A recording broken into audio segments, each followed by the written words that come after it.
Hi everyone, welcome back to the channel. Today is a vlog because I want to answer your frequently asked questions. If you're a baker, an home baker, a professional baker, you just love to bake, and you know you have lots of questions, this is the vlog for you.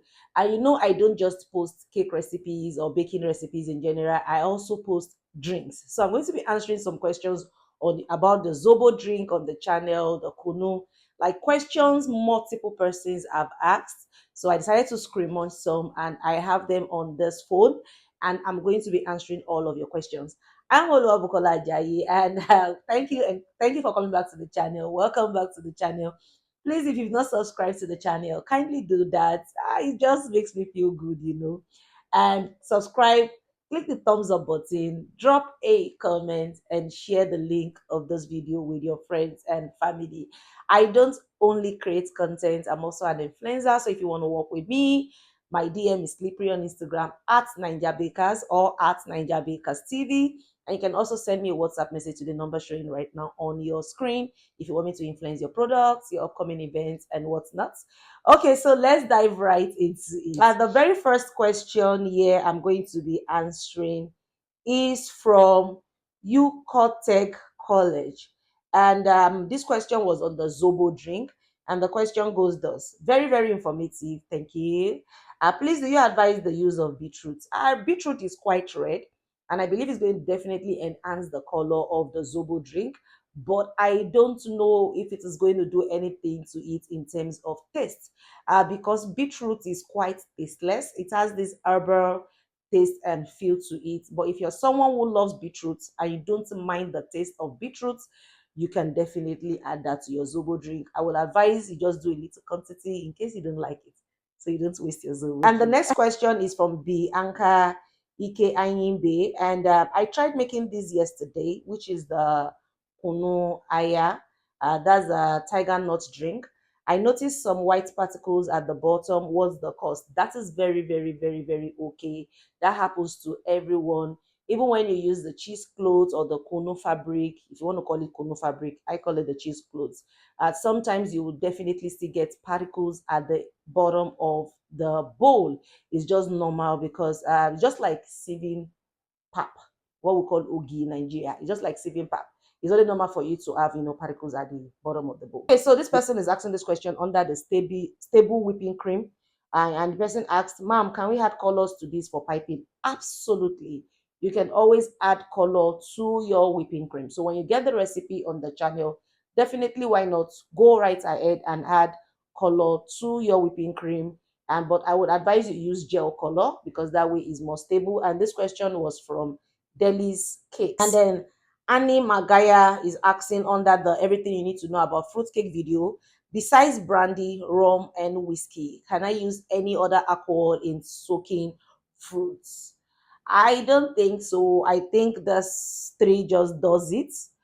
Brandy, sorry, not brand. Brandy is like the absolute fave when it comes to soaking your fruits.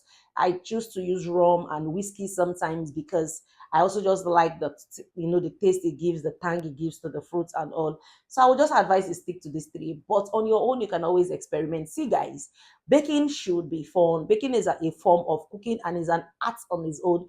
So you can always just experiment and just get new things and all. But one thing I will always say is that when you experiment, do it with little quantity. So that way, if you don't get good results, you're not wasting ingredients and resources. And if you get a good result, why not?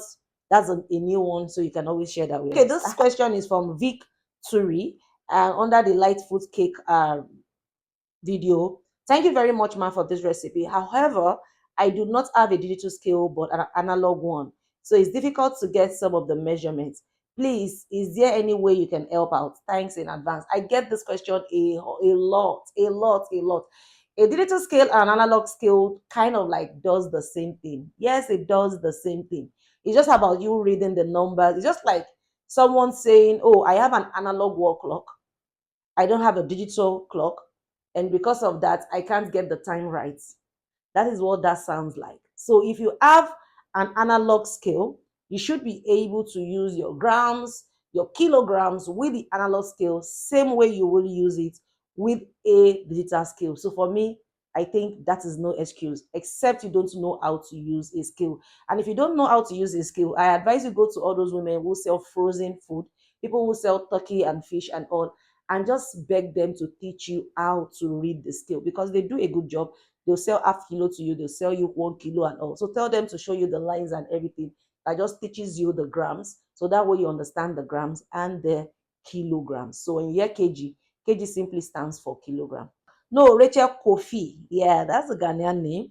Please, ma'am, the dried almonds and others you put on top, was it also soaked in brandy? So she's talking about the actual question about the fruits we sprinkle on naked fruit cake. When you want to make a fruit cake that you're not going to be frosting the outer parts, you can always sprinkle fruits and all, like I teach on the channel.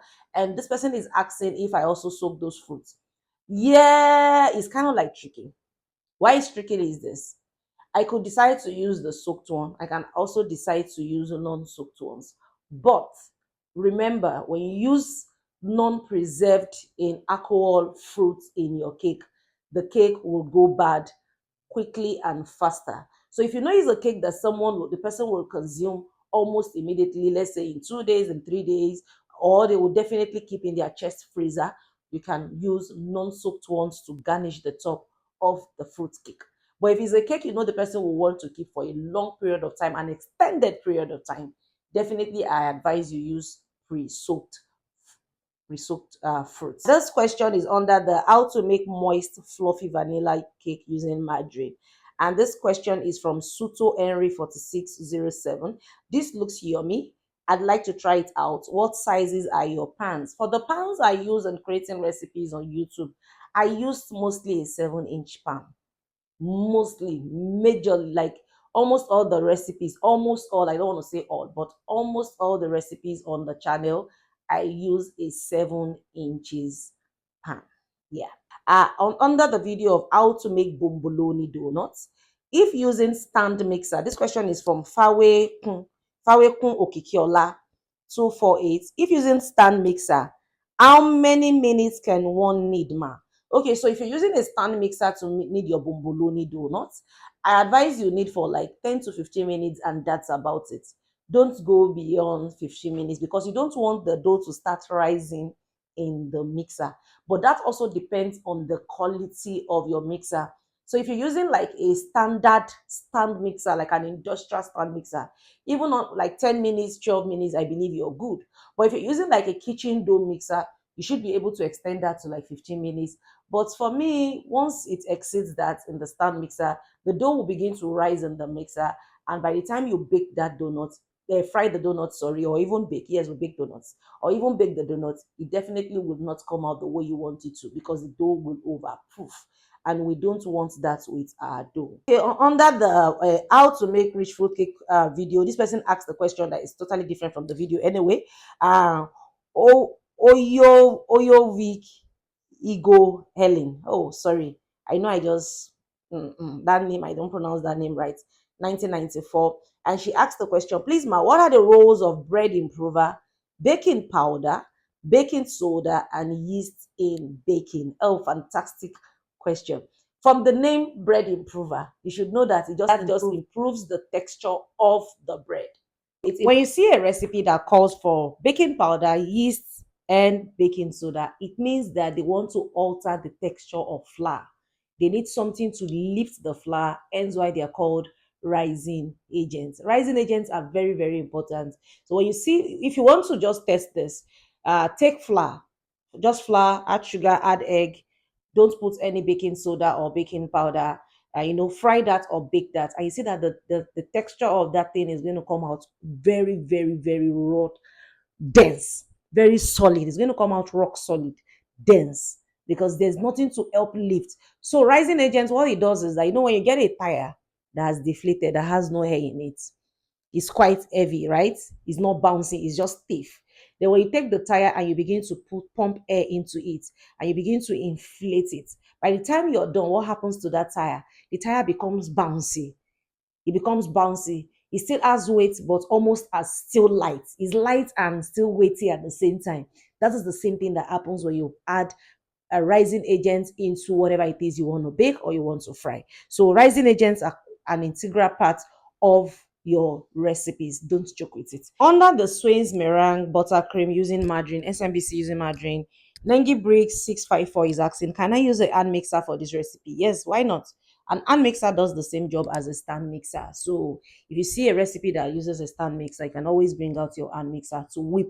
What I would not do for SMBC is use a manual whisk, but an hand mixer will do the same job. Under the oil-based vanilla cake video, Faustina Adiola 9690 is asking, I use this recipe but my cake sank in the middle. What could have been the cause? So many things could have been the cause.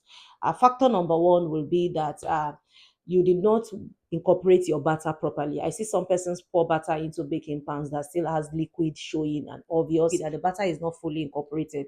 So when we say that you should incorporate your batter fully, that is the reason.